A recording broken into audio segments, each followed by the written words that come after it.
بسم اللہ الرحمن الرحیم۔ نوجوان لڑکی نے جب مسجد میں طالب علم کے ساتھ راز گزاری، ایمان افروز واقعہ۔ ایک نواب کی خوبصورت لڑکی فساد کے دوران مسجد میں پناہ لینے کے لیے داخل ہوئی تو دیکھا کہ ایک نوجوان لڑکا تلاوت میں مشغول ہے۔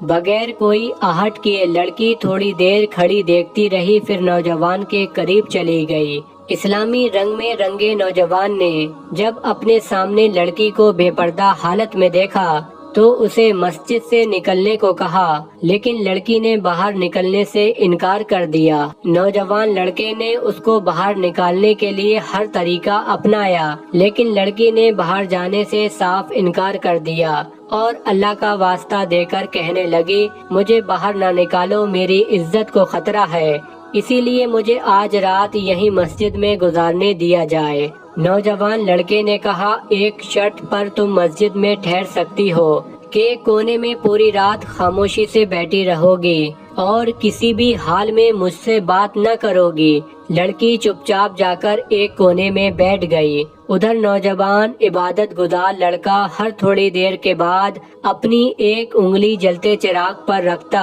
اور پھر سسکیاں لے کر انگلی ہٹا لیتا۔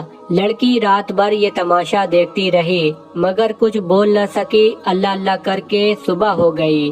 لڑکا فجر کی اذان دینے کے لیے اٹھا تو لڑکی سے بولا کہ اب آپ یہاں سے چلی جاؤ، نمازی آنے والے ہوں گے، کسی کو کوئی غلط فہمی نہ ہو جائے۔ لڑکی نے کہا، ٹھیک ہے میں جا رہی ہوں، مگر مجھے ایک بات بتائیں کہ رات بھر ہر تھوڑی دیر کے بعد آپ اپنی انگلی جلتے چراغ پر کیوں رکھتے تھے؟ نوجوان لڑکے نے جواب دیتے ہوئے کہا، جب کبھی مجھ پر شیطان کا غلبہ ہوتا تو میری خواہش ابھرتی تھی، شیطان کہتا تھا لڑکی اکیلی ہے، اپنی خواہش پوری کر لو، مگر میں جب اپنا انجام یعنی دوزخ کی آگ کو یاد کرتا تھا تو میں اپنی انگلی چراغ پر رکھ کے یہ چیک کرتا تھا کہ کیا میں دوزخ کی آگ سہ پاؤں گا، مگر جلد ہی مجھے احساس ہو جاتا تھا کہ یہ چراغ کی آگ پر ایک چھوٹی سی انگلی میں برداشت نہیں کر سکتا تھا، تو کل قیامت کے روز میرا جسم جہنم کی آگ کیسے برداشت کرتا۔ لڑکی چلی گئی، وقت گزرتا گیا۔ اس نوجوان بندی کے لیے امیر گھرانے کے رشتے آتے رہے مگر وہ ہر رشتہ ٹھکراتی رہی۔ لڑکی کے والدین بہت پریشان ہوئے کہ آخر ماجرا کیا ہے۔ آخر میں لڑکی نے زبان کھولی اور بولی، میری شادی اس مسجد میں رہنے والے نوجوان لڑکے سے کی جائے۔ اگر اس کی شادی اس نوجوان لڑکے سے نہیں ہوئی تو وہ کبھی شادی نہیں کرے گی۔ ایک رات نفس کو قابو میں رکھ کر وہ غریب نوجوان محل میں چلا گیا۔